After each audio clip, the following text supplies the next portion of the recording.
Alors, bienvenue à toutes et à tous, je vous souhaite la bienvenue sur ce QCM du E2 sur l'histologie et plus précisément le tissu sanguin. Certaines facultés appelleront ce thème plutôt les vaisseaux, parce que tissu sanguin est un terme de moins en moins employé. Nous allons donc commencer par le premier QCM. Alors je vous rappelle surtout de faire des pauses dès que j'affiche le QCM, puisque sinon, moi je vais enchaîner et les corriger directement. Alors, QCM1 donc, les capillaires ne sont pas les plus petits vaisseaux sanguins. C'est faux, ce sont les plus petits. Dans le noyau des cellules endothéliales des capillaires, on observe des vésicules de micropinocytose.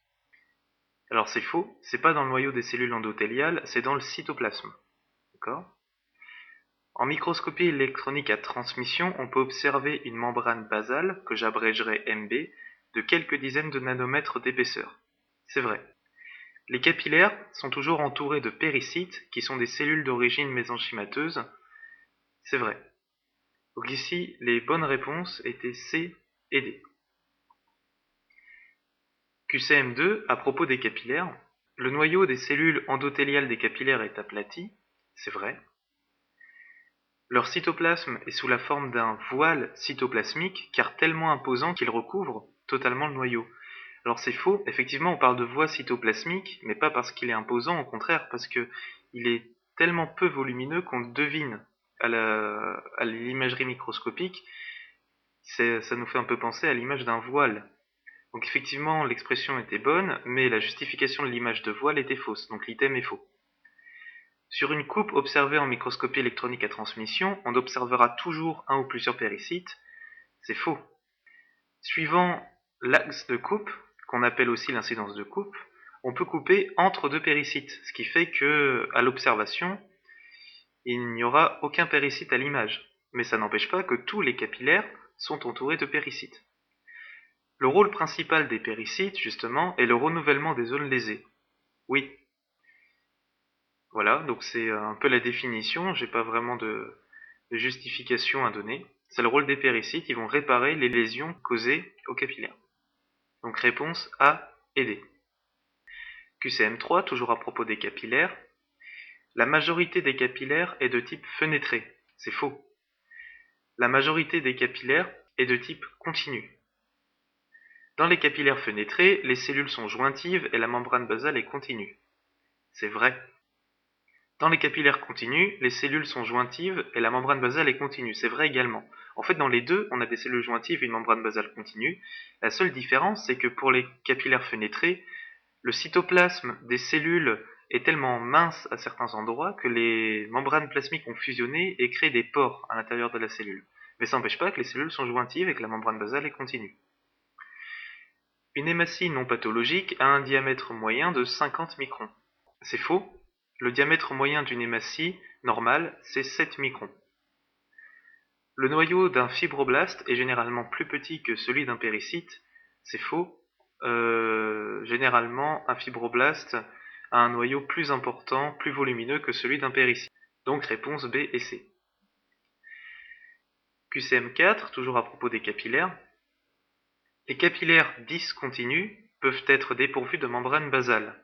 C'est vrai. On trouve des jonctions serrées et des desmosomes dans l'épithélium des capillaires continus. Alors là, l'item est faux, bien que, à proprement parler, elle soit juste. Le seul terme ici qui met l'item en erreur, c'est épithélium des capillaires.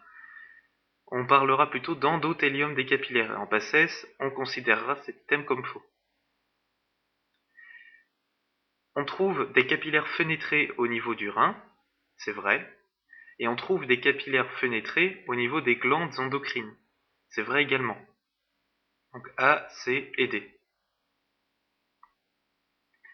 QCM5, toujours à propos des capillaires. Les cellules endothéliales des capillaires continus appartiennent au système réticulo-endothélial. Alors, c'est faux, et je reviens dessus après. Les cellules endothéliales des capillaires appartiennent au système réticulo-endothélial si les capillaires sont entourés de fibres de réticuline. Effectivement, c'est ça la définition du système réticulo-endothélial. C'est l'ensemble des cellules endothéliale des capillaires qui appartiennent à des capillaires entourés de fibres de réticuline. La rate est un exemple d'organe hématopoïétique. On y trouve des capillaires discontinus. Effectivement, les organes hématopoïétiques sont formés de fibres de réticuline et les capillaires discontinus sont entourés de fibres de réticuline. Du coup, on va en trouver dans la rate. La lumière des capillaires sinusoïdes est large et ils ont un calibre régulier. Alors, les capillaires sinusoïdes, c'est la même chose que discontinus. Les capillaires discontinus ou sinusoïdes ont une lumière peu large et un calibre irrégulier. Donc là, les deux propositions dans l'item étaient faux. Donc réponse B et C. QCM6, à propos de la circulation sanguine dans les réseaux capillaires. La métartériole est un capillaire direct reliant artériole et vénule, se subdivisant en capillaires vrais plus volumineux. Alors tout était faux sauf tout était bon sauf la dernière proposition. En effet, les capillaires vrais, qui sont en effet une subdivision de la métartériole, sont moins volumineux. L'anastomose artério-veineuse est une jonction formée par plusieurs conduits, c'est faux, il n'y en a qu'un seul. C'est là où le sang passe de l'artère à la veine directement par un seul conduit. Dans la majorité des cas, le sang artériel est efférent et le sang veineux afférent. Alors c'est faux, le sang artériel arrive à l'organe, il est donc afférent. Ah, ça fait un bon moyen mnémotechnique. Artériel, il arrive, il est afférent. Dans la majorité des cas, dans la circulation systémique et hormis les exceptions. Dans le système porte, dont je parle juste en dessous, dans le système porte hépatique, le sang afférent et efférent est de type artériel. Alors non, c'est faux. Dans le système porte hépatique, le sang afférent et efférent est de type veineux. Donc la seule réponse ici qui était correcte, c'était la réponse E.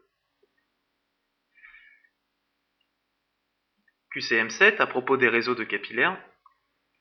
Au niveau des métartérioles, on trouve des cellules musculaires striées qui vont former des sphincters. C'est faux. Ce sont des cellules musculaires lisses et pas striées. Les sphincters jouent un rôle important dans la régulation de la pression sanguine ainsi que dans la thermorégulation.